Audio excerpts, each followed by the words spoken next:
playing Anne Darrow, and she is a mid-20s farm girl from Iowa who dreamed of a different kind of life. She starts off very naive, trusting. I mean, she goes on this ship with Carl Denham when, you know, it's kind of crazy. So she grows in many ways. She starts off a girl, and she definitely ends a woman. The most challenging part of it for me as an actor has been to really get in touch with my feminine side. So for me, it's really been trying to look into what it means to be a woman, not only in 1933, but now for me as well. So it's been great, very interesting and challenging. And then, I mean, on stage, just physically, it's pretty demanding, doing all the aerial work, and especially the scene in the cave with King Kong is pretty epic.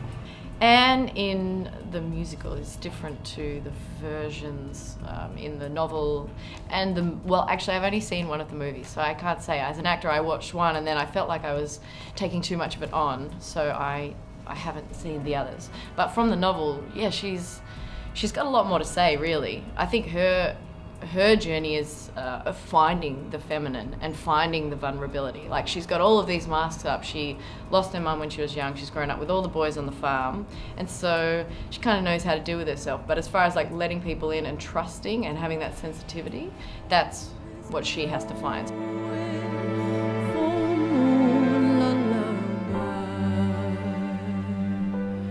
She meets Carl Denham. Well, he finds her and really is like a savior to her. She's at the point where she's had everything stolen from her. She's got nothing, nowhere to go, and he says, "I've got this job for you, and I'm going to take you on this ship, and I'm going to make you a movie star." I mean, she wouldn't even have seen the ocean before. I mean, it's wild. It just shows how desperate the times were for her at that point to take that massive risk.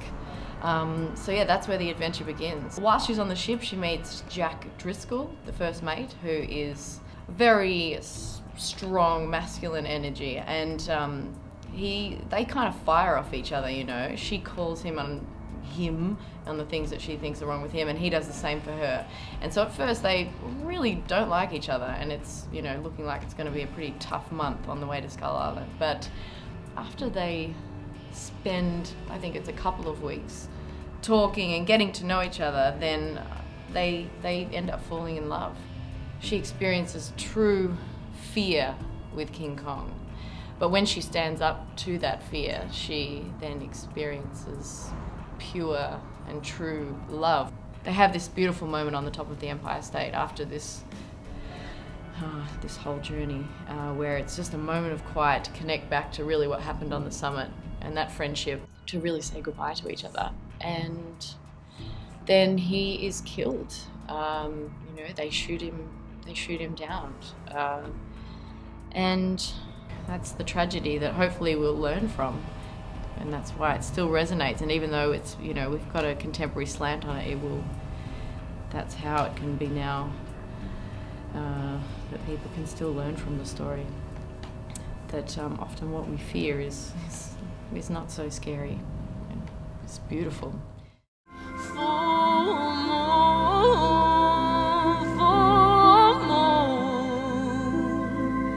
Wash it all away, wash it all